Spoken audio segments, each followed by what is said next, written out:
Good day, this is Dimitri Lascaris coming to you from Kalamata, Greece for Reason to Resist on April 9th, 2025. Today I'm very pleased to be joined by Dr. Andrey Kortunov. Dr. Kortunov is the Director General of the Russian International Affairs Council. He graduated from the Moscow State Institute of International Relations in 1979 and completed his postgraduate studies at the Institute for U.S. and Canada Studies of the USSR Academy of Sciences in 1982. He has taught at universities around the world, including the University of California, Berkeley. Thank you so much for joining us today from Moscow, Dr. Kortunov. Thank you for inviting me. And in the spirit of full disclosure, I have to inform you that I have already retired from all my administrative positions at the Russian International Affairs Council. So right now I'm just an academic without any administrative or formal positions within any of Russia's institutions. Thank you for that clarification. I'm sure our audience will nonetheless find this to be a very enriching discussion. So I'd like to begin with the relationship between the Russian Federation and the Islamic Republic of Iran.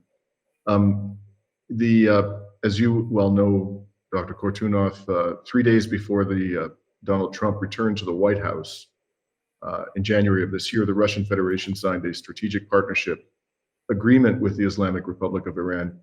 I've read the agreement, and as far as I can tell, it does not explicitly stipulate that the parties to the agreement have an obligation to defend the other in the event of an attack on the other. But it certainly makes numerous references to military and security cooperation, and it talks about the importance of territorial integrity, sovereignty, the UN Charter. And so my question to you, sir, is, the Trump administration is threatening to bomb Iran if it doesn't capitulate to the administration's demands, whatever they may be, and I want to come back to that with you. In the event that that happens and the US engages in an unprovoked aggression against Iran, do you expect that the Russian Federation's government would come to Iran's assistance in some manner? And if so, what forms do you think the assistance might take? Well, first of all, let me get back to the Russian-Iranian Strategic Partnership Agreement. They have been working on this document for a long time, and there were many delays and procrastinations. It started under the old president, President Raisi, and then it had to be edited after the tragic accident with the president and the elections in the Islamic Republic. And finally, they signed this agreement in early January. However, if you compare this agreement, for instance, with another treaty that the Russian Federation signed with North Korea, you'll see that there is a clear difference between the two. And indeed, there is nothing in the Russian-Iranian treaty that would imply anything like, let's say, Article 5 commitments of the NATO alliance. So there is no automatic engagement of either side if the other side is under attack. Having said that, I would like to emphasize that in the hypothetical case of an attack against the Islamic Republic, Russia is likely to render various kinds of assistance that might include, first and foremost, diplomatic assistance. Definitely, Russia would raise this issue within the United Nations Security Council. And I think that any attack upon the Islamic Republic will be condemned by the Russian Federation. I can also imagine that Russia will provide some aid, which the Iranian side might request, and that includes humanitarian assistance, but also it might include some shipments of the military hardware, namely air defense systems or other military infrastructure that the Islamic Republic might need. So there are some modalities in these agreements. And I think that on the one hand, we should not underestimate the importance of such a deal between two partners. Iran is important for the Russian Federation. It is a member of BRICS. It's a member of the Shanghai Cooperation Organization. There are many plans for bilateral cooperation, including major economic projects and transportation, logistic projects. There are many common or overlapping interests in the Caspian Sea region, in South Caucasus, to name just a few. At the same time, of course, it would be premature to say that the Russian-Iranian relations have emerged like, for instance, the relations between Moscow and Beijing.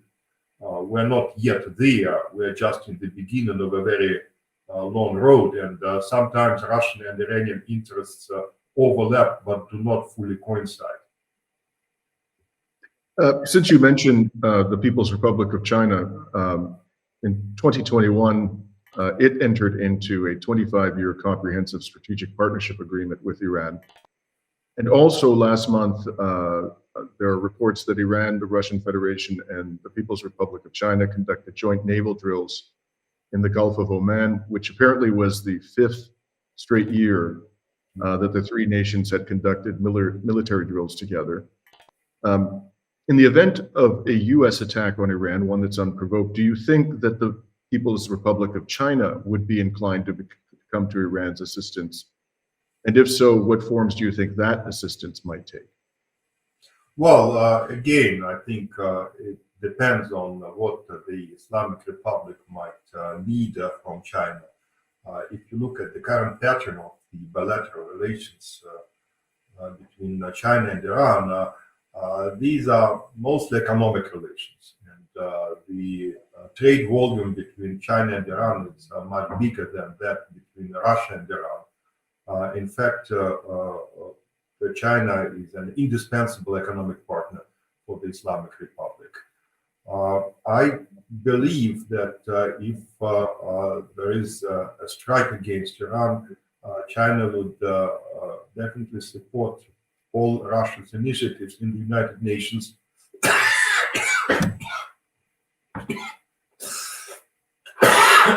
if you excuse me.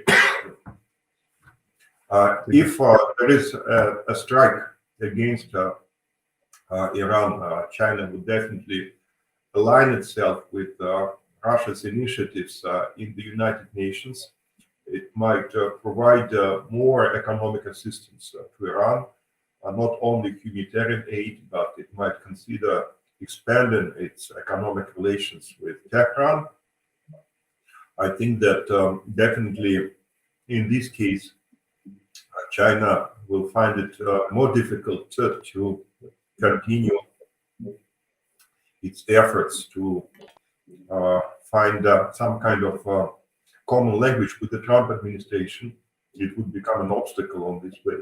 We should also keep in mind that such a strike might evoke retaliation measures from Iran, and these measures are likely to have an impact not just on Israel, but on a number of Gulf states, which might be regarded by Iranians as US partners.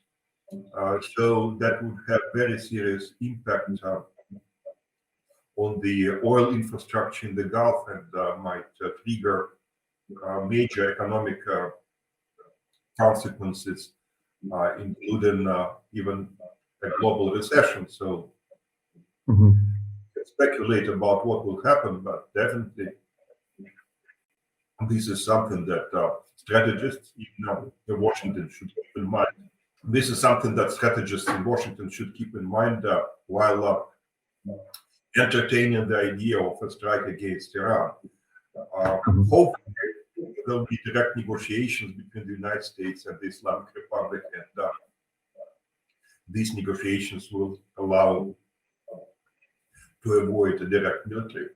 In any case, if such an unfortunate course of events takes place, it will have very serious repercussions, not just for the global politics, but also for the global economic system, and it might even trigger an economic recession. So I do hope that these risks are considered in Washington, and I hope that direct negotiations between the Islamic Republic and Washington can start in the immediate future, and that will allow to avoid a direct military confrontation between the two sides. I absolutely, I share entirely your sentiments. The question of the negotiations is what I'd like to raise with you next. The Trump administration publicly has placed much, if not all, of its emphasis on Iran's nuclear program. However, the threat assessment for 2025 of the U.S. intelligence agencies, which was released a few weeks ago, states unequivocally that Iran is not pursuing a nuclear weapon, and that it hasn't sought to develop a nuclear weapon since 2003, over 20 years ago. And of course, Iran, like all states, has a right to a peaceful civilian nuclear program, nuclear energy program. Now, at the same time, there have been plenty of indications that the Trump administration is interested in other things as well, particularly Iran's ballistic conventional missile capability and its support for what it regards as legitimate resistance groups in West Asia, including Ansar Allah in Yemen and Hezbollah and Lebanon and so forth. What do you understand the core demands of the Trump administration to be? And do you think that there is a realistic probability or possibility of the Islamic Republic accepting those demands, or at least enough of them to placate the Trump administration? Well, I think that this is a very good question, because indeed, when you go to Washington, they usually refer to the Iranian nuclear program. But when you go to the region, they emphasize the Iranian regional behavior rather than the nuclear capabilities of the Islamic Republic. And indeed, the agenda that Trump might have in dealing with Iran is much broader than the nuclear portfolio of Tehran. That might indeed include the ballistic dimension, which many regional actors are concerned about, but also what they call the Iranian regional behavior and the axis of resistance and the so-called Iranian proxies. And I think that this is exactly what makes a deal between Washington and Tehran so difficult. Because on the one hand, one can understand concerns that countries with significant Shia minorities have about the Iranian influence on these minorities. But on the other hand, I think it would be counterproductive and even impossible simply to exclude Iran from the regional international system. Iran has always been there for a couple of millennia, and the interaction between the Arab world and the Persian world is multidimensional and very, very deep. So the trick is how to integrate Iran into the regional system, not how to exclude Iran from this system, and how to shape this system against Iran.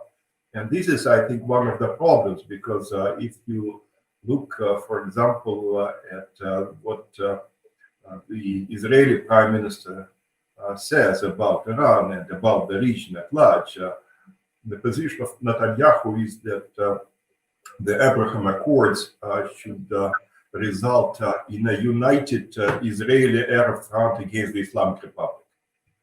And I think it's a dead-end alley. I think that it will not bring peace to the region, and it will create many new problems.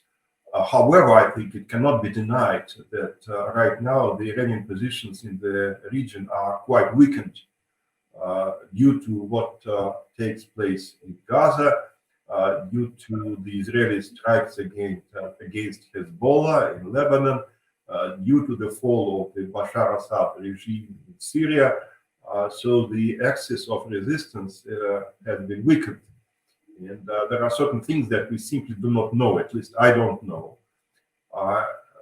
For instance, they often consider Houthis to be just proxies of the Islamic Republic. But I think that they are pretty autonomous, if not independent. They have their own goals, their own priorities, and these goals and priorities do not necessarily fully coincide with that of the Islamic Republic. So my take is that, of course, the United States can discuss any dimensions of the Iranian positions in the region, but at the same time, I don't think that it would be appropriate to push Iranians into the corner. You know, it's a big country. It's a country with a long and very rich history. It's a country which has significant soft power in the region. And as I said, it's a country that cannot be simply carved out of the regional map. It will be there, so some compromises are unavoidable if the goal is to reach stability and lasting peace in the Middle East at large. Mm-hmm, mm-hmm. Could you please talk to us about why the Russian Federation, its government, regards its relations with Iran as being of strategic importance? You know, there's been a good bit of discussion, for example, about this trade corridor that the government of Russia would like to develop with Iran, which would effectively allow it, as I understand it, to bypass the Black Sea in order to access world markets. So if you could talk to us about that, why is this an important relationship for the Russian Federation? Well, there are many dimensions where Iran is really important for the Russian Federation. You mentioned one of them. This is the north-south transportation corridors. I don't think that these corridors can compete with already established trading routes. But for Russia, it is a direct access to the Indian Ocean. So it is important in terms of trading with not only the Islamic Republic itself, but with many countries in South Asia. It is important not only for Russia, it is important for countries like Azerbaijan or a number of Central Asian states. That's why I think they expect a lot to come from this particular project. There are other important dimensions of the Russian-Iranian economic cooperation. This trade between the two nations is not that huge compared to Russia's trade with India, not to mention China, but it is growing and it has a lot of potential. You know, Iran is not a country which can offer nothing to Russia. They have strong schools of engineering. They have a good education system. It's a rather developed nation. On top of that, there are many similar views on the situation in Eurasia and in the world at large. There are many similarities between Moscow and Tehran. If we talk, for instance, about how to keep Afghanistan stable, without Iran, you cannot do it. Iran should be part of the picture. If you are thinking about the future of SCO, again, you know, Iran is an important element of any plans that you might have regarding future integration projects in Eurasia. Iran is a member to BRICS, and I think that Russia and Iran are united in the intention to promote this multipolar world and multilateral international system which they are fighting for right now. They are opposed to unilateral sanctions, and both Russia and Iran are exposed to such sanctions, mostly from the United States, but also from the European Union. again, this is something that unites the two. Both countries position themselves as conservative players, and I think that in Russia they appreciate that Iran was very constructive in its approach, for instance, to the civil war in Tajikistan back in 1990s. It didn't try to exploit the problems of Tajikistan to its advantage. So there are many aspects of foreign policy that bring Iran and Russia closer to each other. Having said that, I would also like to mention that, of course, there are some wrinkles that still have to be ironed. I think that the trust between the two societies is not as high as we would like it to be. There are still anti-Russian sentiments in the Islamic Republic, which we should keep in mind. There are certain historical grievances that we all know, and we need to definitely upgrade the civil society interaction between the two nations. We have to work more on exchanges in education, in research. So there are many areas in which we need more efforts and more commitment. But in general, I think that both sides are more or less happy with the overall trajectory of the relationship. And I think the odds are that this cooperation will continue in future.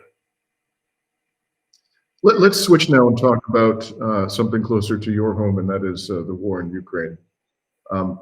And this has been something which obviously the Trump administration has been quite focused upon. But before I get to that, in June of last year, President Putin laid out 4 conditions essentially for a ceasefire in Ukraine, and they were territorial concessions involving the 4 oblasts in the southeast of the country, an end to Ukraine's bid to join NATO, demilitarization, and undergoing a process of denazification. And then during the US presidential campaign, of course, Donald Trump vowed repeatedly to end the Ukraine war within 24 hours. He obviously failed. But since he returned to the White House, he has invested a lot of rhetoric in ending the war. Now, at the same time, Dr. Kortunov, Volodymyr Zelensky, as I understand his statements, has repeatedly rejected Russia's core demands. And despite his rejection of those demands, the Trump administration continues to supply military equipment to Ukraine after what it claims was a brief pause. Also continues to supply apparently battlefield intelligence to the Ukrainian military. And the Trump administration has pressured European governments to drastically increase their military spending and to provide more military aid to Ukraine. In fact, US Secretary of Defense Pete Hegseth gave a speech to the Ukraine Contact Group in February, which he talked about a division of labor and suggested that Europe should focus its efforts on sustaining Ukraine's military effort, and the United States would focus its efforts on China. Now, when I add it all up, including the factors I've just mentioned, I personally have a great deal of difficulty believing that Donald Trump is serious about bringing an end to the Ukraine war. What is your take, your overall assessment of his initiative to end it? And please take your time in, offering your critique of it. But most importantly, do you actually believe this is sincere? Is he both truly determined and capable of bringing this war to an end, or will this ultimately be decided by other means? Well, it's a big question, and of course, we don't know exactly what Trump really wants. So your guess is as good as mine. But I believe that he does want to stop the conflict, and maybe he has some sympathy to people who are being killed on the battlefield every day. But I think that he also wants to demonstrate that he is different from his predecessors. Biden couldn't do it, but Trump, can do it. He can prove that he can reach a deal. Not only on Ukraine, he can reach a deal on Gaza, he can reach a deal on China, he can reach a deal maybe on North Korea, he can reach many deals. He looks at the US foreign policy as a chain of deals, which might or might not be necessarily connected to each other. It's a very different approach from, for instance, what the Russian foreign policy has always been based on. At the same time, I share your skepticism, and I think that I would probably refer to three reasons for being skeptical. First of all, I think that Trump might have a rather simplistic understanding of the conflict. For him, it's a kind of absurd war that shouldn't have started in the first place. And once a ceasefire is reached, all the rest will go more or less automatic. However, we know that this conflict is multi-layered and multifaceted. And it's just a conflict between Russia and Ukraine. It is also a conflict between Russia and the West. It's not just about territories, it's about the future of European security. It's about the rules of the game in Europe. So there are many issues here. And definitely it's not just about a ceasefire. We had this experience after Minsk II agreements were signed in 2015. And this experience is not very reassuring in the sense that the Minsk agreements have not been honored. And there were complaints on both sides about violations of the Minsk agreements. And to some extent, the mediator, OSCE, was compromised both here in Moscow and in Kyiv. So unless we deal with the roots of the conflict, with the fundamental causes that generated this conflict, it is impossible to get back to where we were back in 2015. And nobody wants to get back there because this is not real peace. This is just an armistice or a ceasefire, but not a peace settlement. The second reason for being skeptical is that the United States is not the only guy in town. There are many other players, and most importantly, there are a number of powerful European nations which are not ready to subscribe to the Trump proposals. You look at London or at Berlin or at Paris, and you'll see very different ideas and very different sentiments there. Many politicians believe that this conflict should continue, and that if even they reach a ceasefire, the ceasefire should be used just to ship more arms to Ukraine, to allow Ukrainians regrouping and resupplying, and trying to get back the territories that have been lost by the Ukrainian side once again.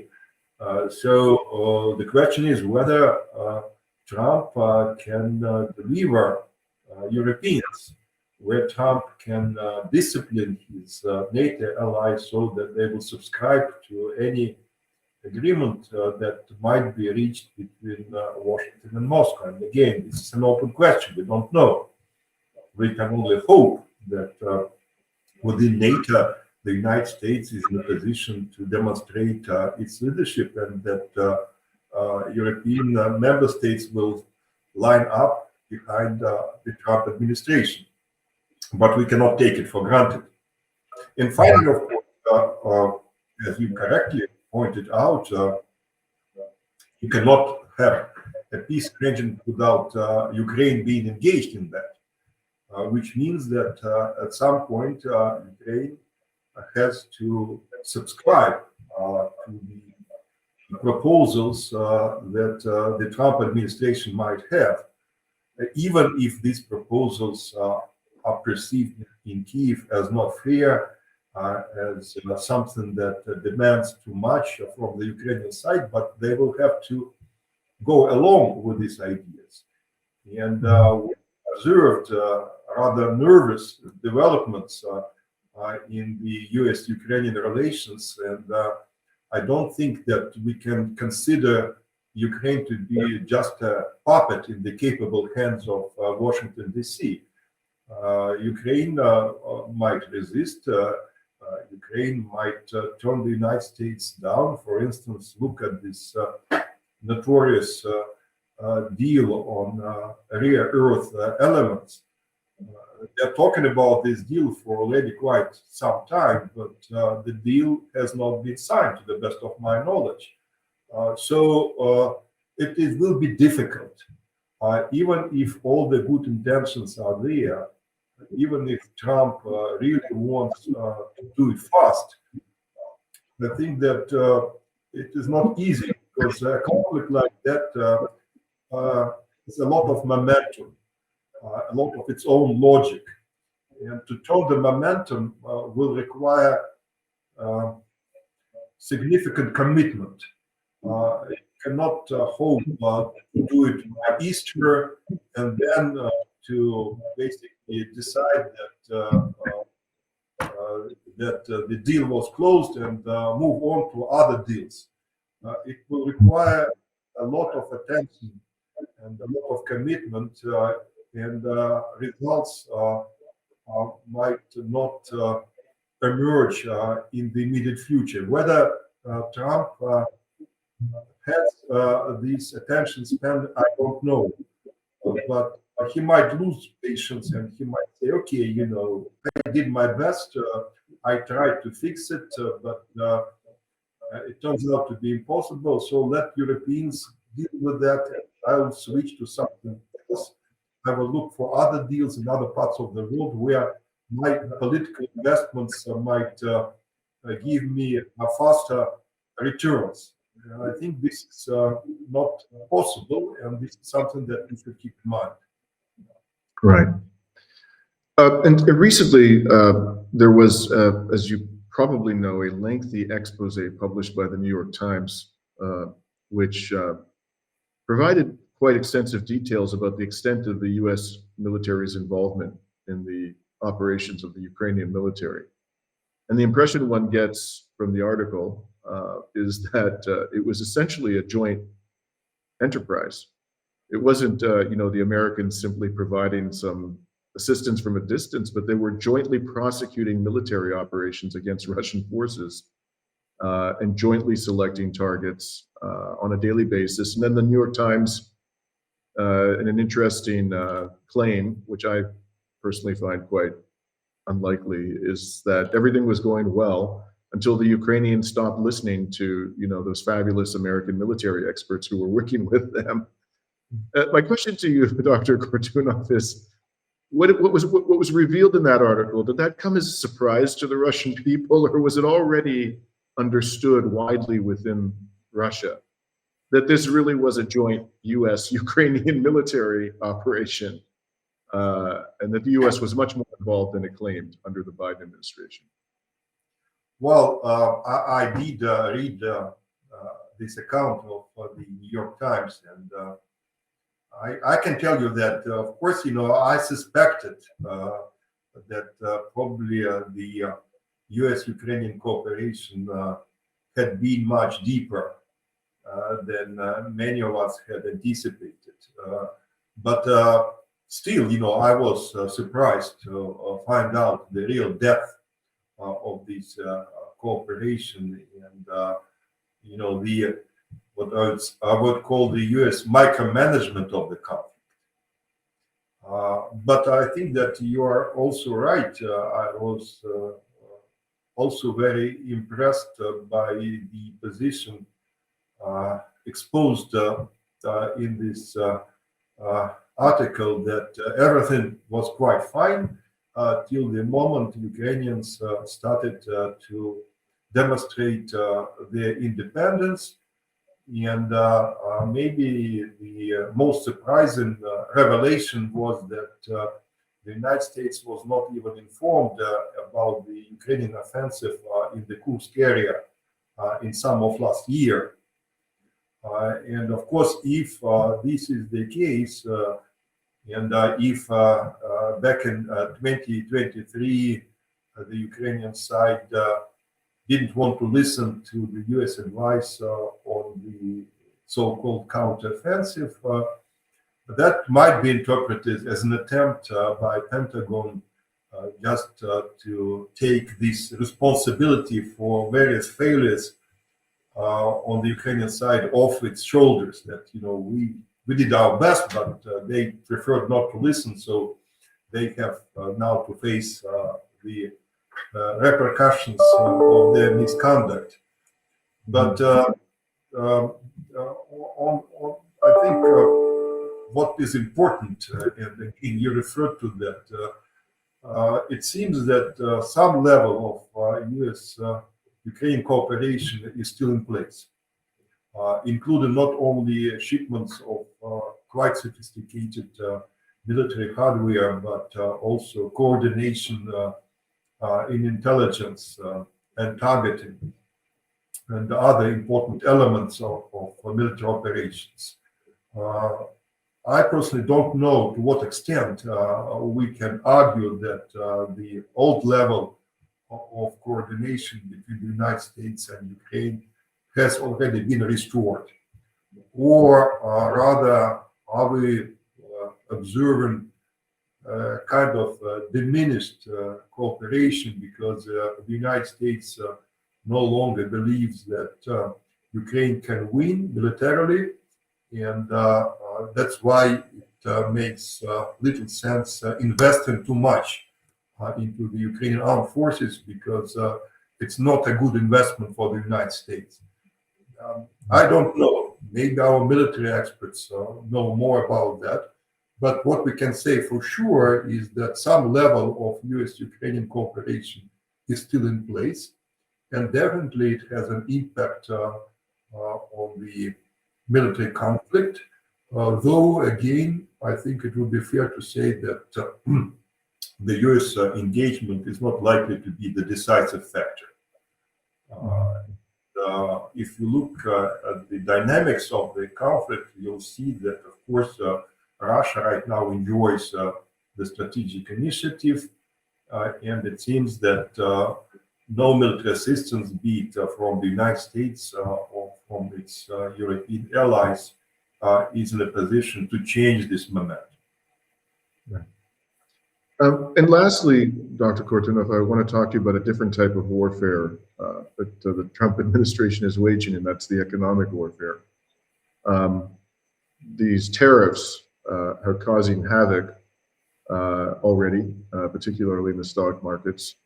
What's interesting to me is that, quite apart from the fact apparently the Trump administration left the Russian Federation out of its tariff war for the time being, even if it had included Russia, the level of trade between the United States and the Russian Federation is so inconsequential that it wouldn't have made a difference directly to the Russian economy, I imagine.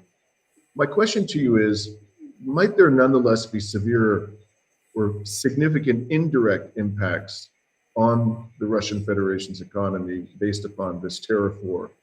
For example, how might these quite extreme tariffs that the Russian Federation is imposing upon Chinese goods, how might that impact? Or do you anticipate given the current state of play, that Russia's economy is going to emerge unscathed and unchanged by this tariff war? Well, first of all, I agree with you that the U.S.-Russian economic ties have never been that significant for either side.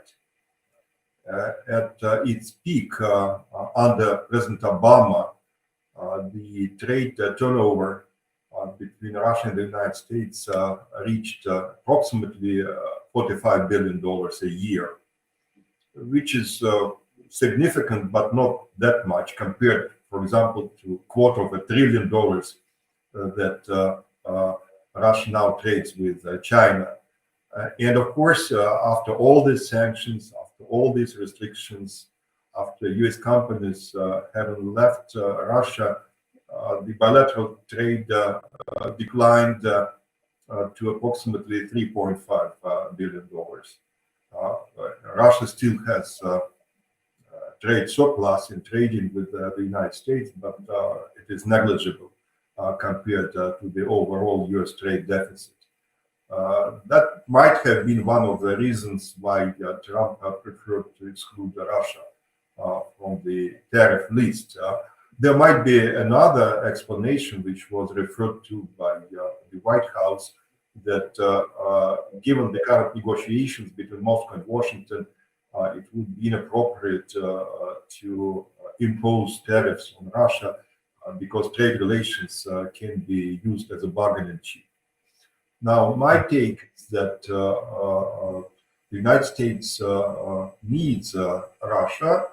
Russia is not critically important for America, but the United States needs some commodities from the Russian Federation, including titanium, for example, which is important in aircraft construction industry.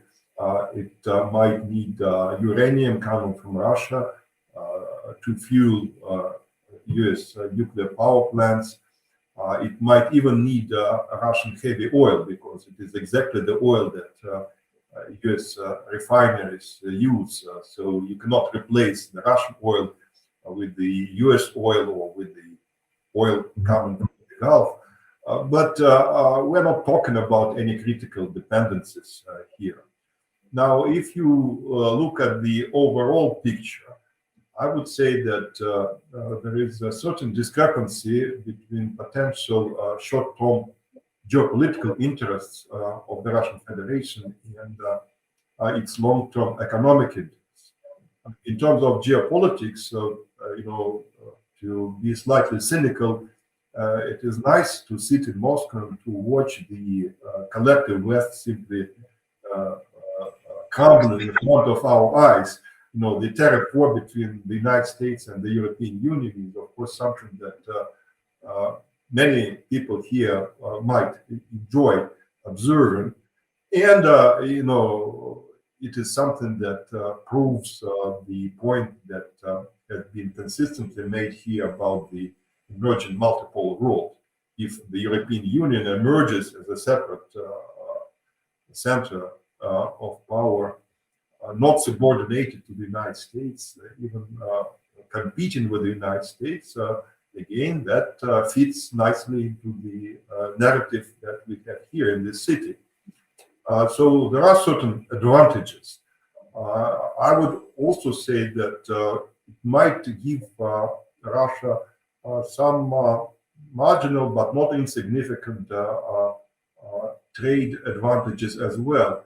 For instance, if China can no longer sell a lot of its stuff to the United States, it might be forced to redirect some of the trade flows to Russia, not only to Southeast Asia or to other countries. However, if we take a broader picture, Russia should be concerned because we can only hope that this trade war will not last for too long, but if it does, it might trigger global economic consequences, including even a global recession.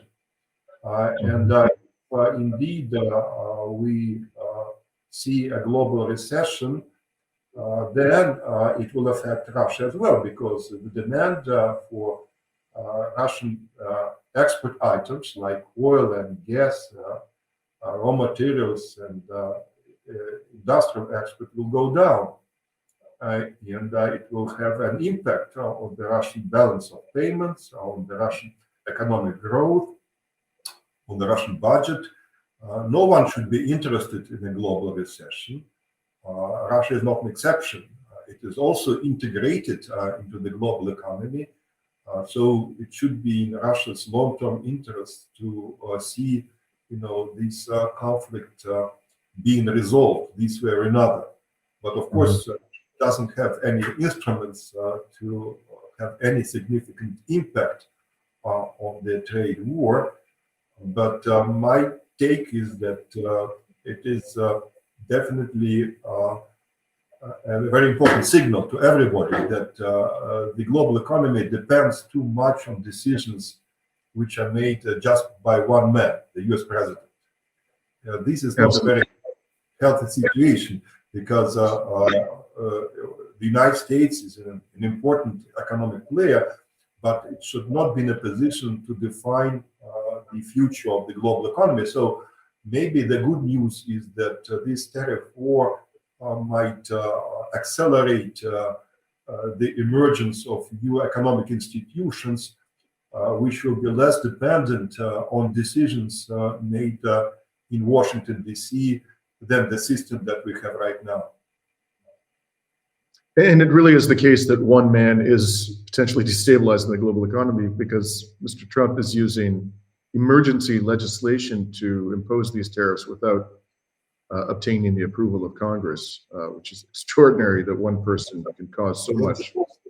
It also raises questions about the constitutional order in the United States, because the U.S. president cannot start a war without a clear authorization from the Hill, but he can still start a trade war without the U.S. Congress being directly involved in the decision making, which is an odd situation. Extraordinary situation, yes. So, Dr. Kortunov, you've been very generous with your time. Thank you so much for speaking with us today, and I hope that at some point in the future we can continue the discussion. Thank you for inviting me, and good luck. We all Thank need you. it. Thank you. Dimitri Lascaris coming to you from Kalamata on April 9th, 2025.